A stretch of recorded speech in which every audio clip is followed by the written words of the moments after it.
Hey, Mike Brendhog here, the Focus Guy, and today I have Steve Smith with Growth Source Coaching, and we're just having coaching conversations. Steve and I are good friends, and we want to talk about, because one of the conversations that always comes up when clients hire Steve or I is, hey, we want to grow our business. So we wanted to share with you kind of a handful of tips of the initial coaching conversations that we would have with our clients if they came to us and were looking to grow their business. So stay tuned.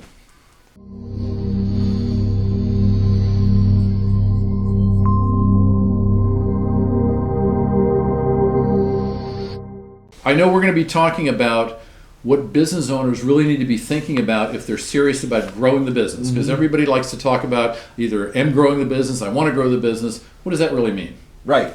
Well, you know, what I've experienced, Steve, and you might be there right now if you're watching this, when you're thinking about growing your business, what has prompted that? You know, is it more money? Do you want to increase your sales? What we have found, and what I have found, maybe you as well, Steve, that most people that are thinking about growing their business equates to they want more money, they want more revenue, because they want to have a better lifestyle. I mean, here you are, an entrepreneur, a small business owner, or maybe even a sales professional. By increasing your sales, generates more revenue, allows you more freedom. Well, there's got to be a why that drives That's the right. goal. Yeah, there has to be a If why. there's no significant reason why you want to go through this process, which is not easy and it takes a while. Takes effort. You got to have some really, really good reason to want to do this. That's absolutely right. So, and I think that's a great one to start with. So when you're thinking about growing, the first thing really to start with, and Steve and I are going to share with you a few tips here, what we've experienced coaching many of clients from sales professionals, entrepreneurs, to small business owners all over the spectrum. Here's some good solid tips for you. Start with your why, I think is a great one. Why the heck do you want to grow? Why are you even considering? Because I'll tell you what, it's not easy to grow. No. It's going to require change. It's going to require effort. You will run into challenges, which are very normal. I mean, if you're not running into challenges, then you're not pushing yourself to the limit. And one of the biggest challenges that I see people getting into is they reach a level of sustainability, and for them it's comfort because everything seems to be working. Okay, maybe they've not reached a plateau that they thought that they should be at or they want to be at some point, but right where they're at, everything's working well. Okay, right. So you kind of sink into a comfort zone. Yeah, they're comfort. Right. And so the whole idea of changing that and moving up, which could mean adding people, getting a bigger facility, doing something to affect a larger scale, disrupts that comfort zone. And when people come face to face with what that actually means, sometimes it's like, well, maybe I don't really want to grow after all. Maybe I'm just comfortable. I'm comfortable. I like where I'm at. That's right. Well, let's share with you a few tips. I like the why. That is extremely important. But we've got a few tips here. And so oftentimes when I'm talking about, Steve, with clients, and we're talking about goals, in that conversation of goals always comes up the why. We start there. Well, let's talk about the goals. Okay. And certainly you have been prompted, or something has prompted you to want to grow your business.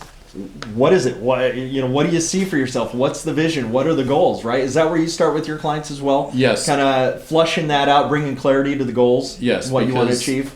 Because this is a well-worn saying, but it's so true in business. You can't hit a target you can't see. That's right. And I even read, and I know a lot of people have read, business books and things. The one that's been around there for half a century, Think and Grow Rich. Love it. One of the parts of that book they talked about was if you can't see your vision of what you want your business to be at that next level, if you can't see it clearly in your own head, you're never going to be able to experience it in the real world. So that translates to what kind of goals do you have set? That's right. That are meaningful, that are real, that are things that you can actually put on paper and measure and know that when you're expending a lot of resources and energy and activity, you're moving in that desired direction. That's right. So goals is absolutely critical and the reason goals is so important is for you to accomplish those goals is going to require actions. But if you don't know what that target is, you're going to hit. How do you know what actions? Right. And how do you know how much action, the right resources to engage to do that? So definitely goals is it. The other thing that and let's move on to another one here because I want to make sure we get through these in a reasonable time, is I also take my clients through the process of identifying what's holding them back. And Oftentimes, it's great to have goals, but even if you have goals, if there's something that is a barrier or a roadblock that is holding them back, preventing them from moving forward, and that is a whole, gamut of issues or challenges, which is why engaging a coach is so important, to have that thinking partner to bounce ideas off and kind of flush that out, or someone you can talk to about that. Well, and here's a really quick example of a perfect situation. I was working with a guy that's in an IT business, and he wanted to grow his business to eventually get to like $1 million in revenue. Okay. And I said, okay, so let's talk about what that actually means. Right. So I said, okay, what is your average service cost? Okay, and he said it's about $1,500. And I said, what do you do for that? And he says, well, I build a website. Okay. And I said, okay, let's divide that into the million. We came up with 663 websites he would actually build every year. And I said, are you prepared to do that? Do you have the bandwidth to do that? What is it going to take for you to assemble a support structure that's going to be able to punch out that many websites every single year? Yeah. And all of a sudden you could kind of see on his face it's not realistic. Okay, yeah, maybe that's not what I want. Or maybe we need to think about setting goals that drive revenue in different areas and doesn't require the kind of support and labor to build the website and be able to do that. So getting really, really clear about what the goal means and how it's going to actually get you to that's so important. It is. Well, and with the goals, so you can see the reason that Steve and I start with the why and the goals is the goals, everything else will fall in alignment. Identify the resources, also help you flush out what those barriers are that are keeping you from growing. And this one here, when you can identify the metrics, once you know the goal that you want to reach,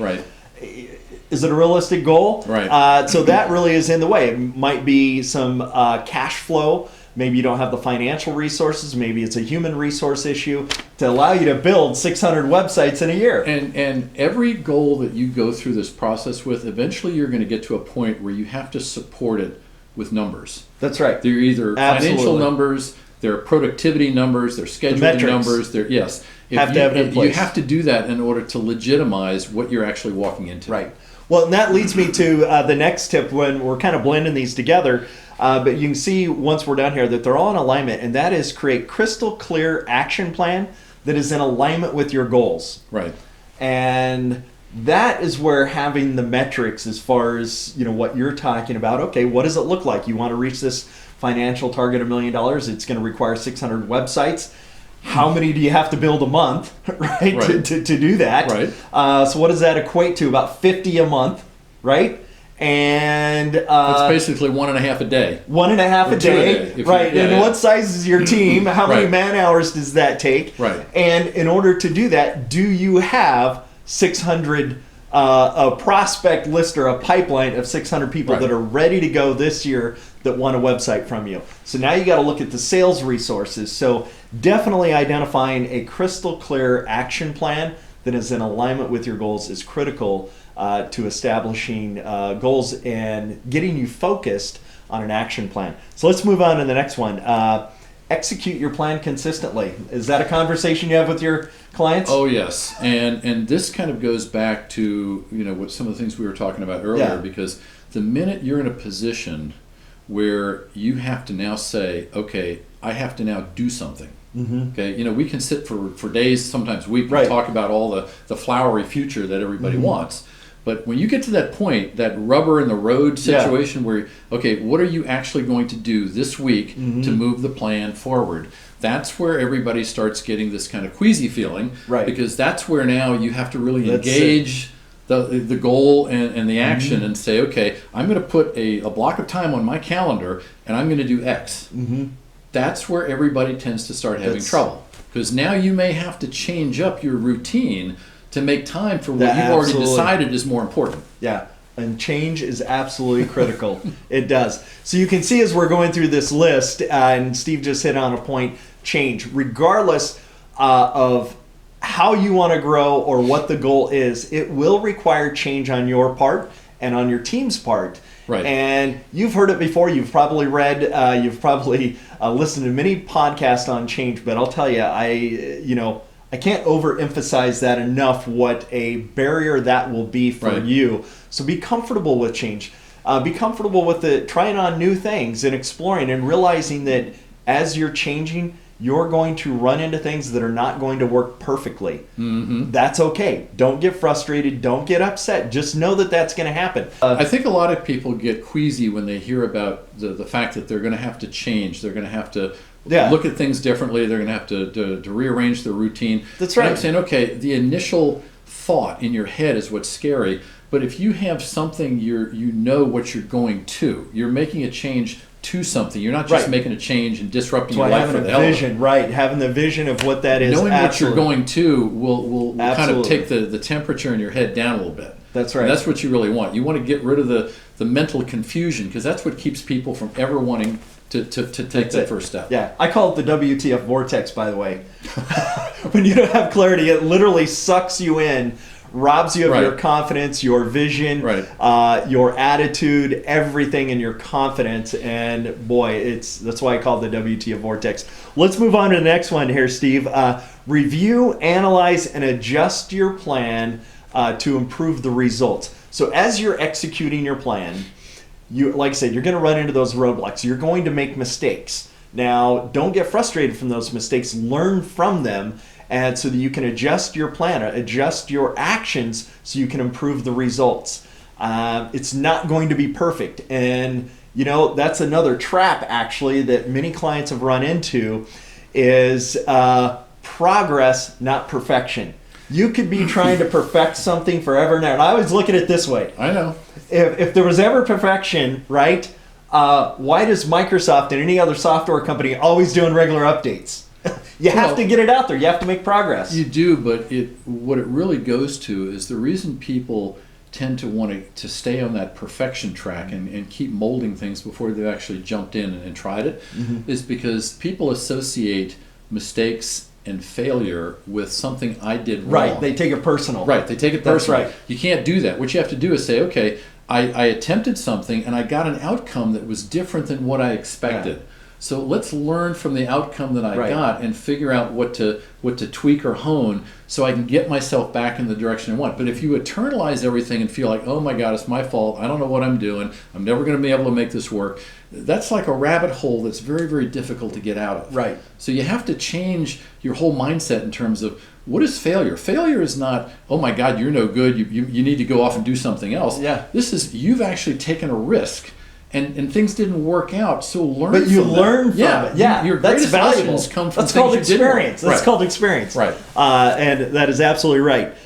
So anyways, those are just a handful of tips. If you were working with Steve and I, and you came to us and said, hey, we want to grow our business, that's kind of a real quick snapshot of some of the highlights that we would touch on and have an initial conversation with you. So I hope that you found this valuable. I know I did, Steve, and always willing to share. That's it. And if you like this video, certainly subscribe, and share it with others. But more importantly, Steve and I, we have our information right here in the video description box below. Reach out to us. We're here to help you. We want to help you not only grow your business, but increase your sales so you can run it like a pro. Yes, right? and above all, if you're in this process and it's not working for you, know this: unless you change something about what you're doing, you work with somebody to help you do something different, that's not going to change. You're going to continue to struggle. Things don't just magically get better when you keep doing things that don't work longer and longer. So you have to do something different. You have to make a decision to go a different way. Yeah, that's it. All right, man. All right, great Thanks, great Steve. talking with you. Yeah, that was Super. awesome.